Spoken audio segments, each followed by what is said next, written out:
Welcome to today's explainer covering the August 28th, 2026 shared market fixture between the Los Angeles Rams and Los Angeles Chargers. We're stepping onto the gridiron with a very specific mission.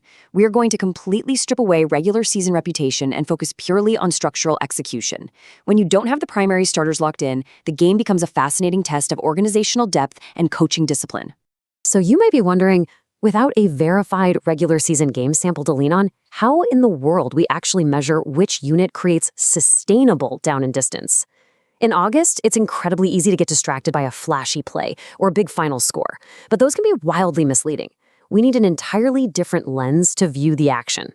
The answer is all about prioritizing process over prediction. Think of it this way.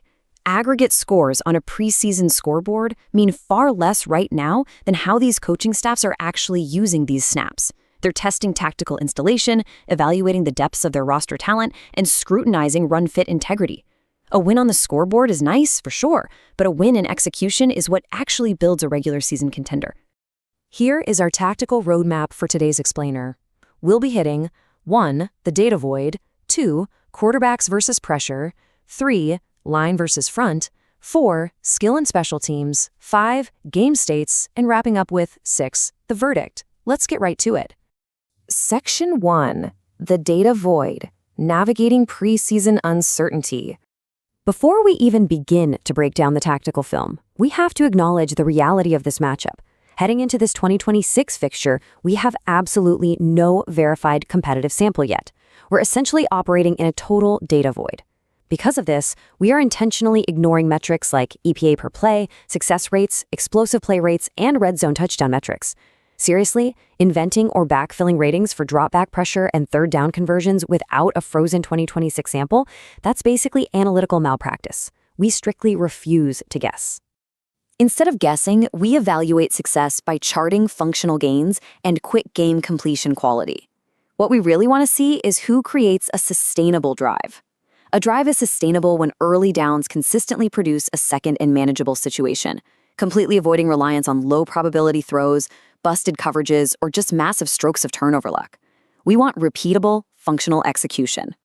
Section 2. Quarterbacks versus pressure. The pocket duel. Our first major tactical duel is honestly like a high-speed chess match. We're focusing on how rotating reserve quarterbacks handle simulated pressure and post-snap coverages. When a defense shows a too-high look and then dynamically rotates after the snap, the defensive goal is to create pressure which is for rushers so they can keep their intermediate coverage help intact. The offensive goal? Absolute hot answer discipline.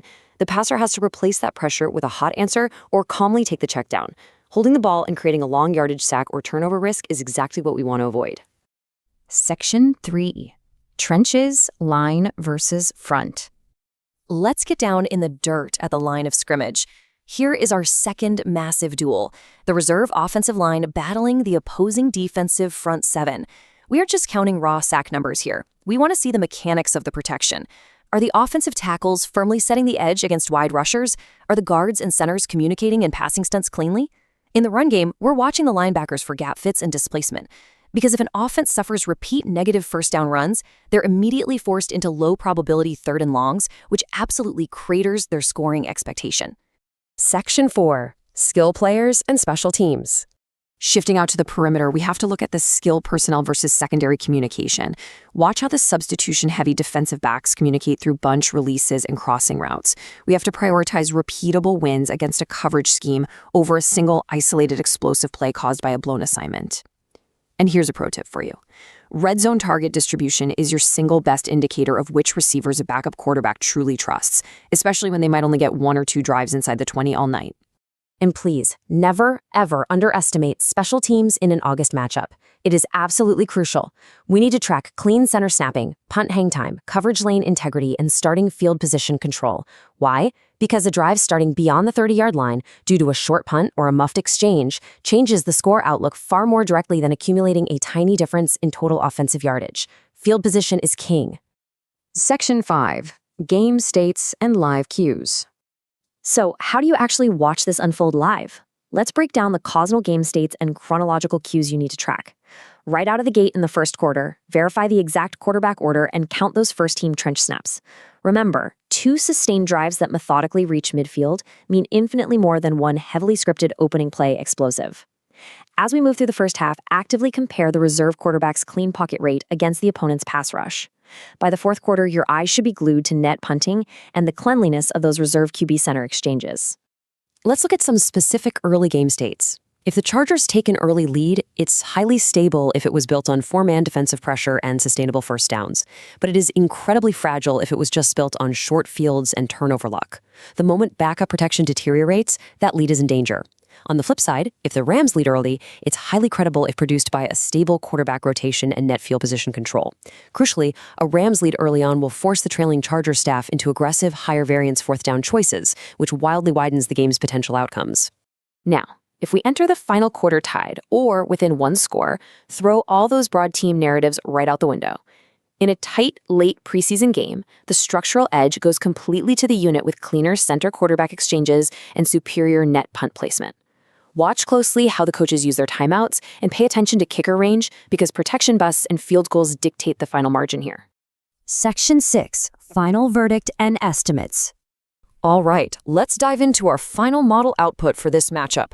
As we look at the numbers, keep in mind that the shared Los Angeles stadium setting drastically reduces the standard home field assumptions we normally make about travel fatigue and hostile crowd noise. Our uncalibrated baseline leans slightly, 51%, to the Chargers and 48% to the Rams. You'll also notice a 1% theoretical tie outcome, which strictly depends on unverified 2026 preseason overtime administration rules. The median projected point total for this game is sitting at 39. But listen, expect massive variance around this number. Higher scoring paths will open right up if we see clean backup pass protection and short fields from the return units. Conversely, if we see heavy reserve line pressure and constant conservative play calling, it will easily drag this total well below 39 points. This leaves us with a highly conditional model estimate of Chargers 20, Rams 19. It's a razor-thin margin. And frankly, this projection will shift dramatically the exact moment official first-team snap counts and starting quarterback rotations are confirmed right prior to kickoff. We absolutely must emphasize a strong sports analytics disclaimer here. These are high uncertainty model estimates produced under severe preseason information constraints. They are completely independent of any unverified betting markets, player propositions, or official injury reports. This is purely tactical analysis of team structure, not betting advice, as all lineups remain strictly unverified. So, as we head into kickoff with historical data stripped away, the ultimate question remains: when the regular season starters are wearing baseball caps on the sideline, which team's depth and discipline will step up and prove they truly understand the process? Keep your eyes on the trench communication, watch that quick game decision-making, and do not ignore special teams. Thanks for joining us for this explainer and enjoy the game.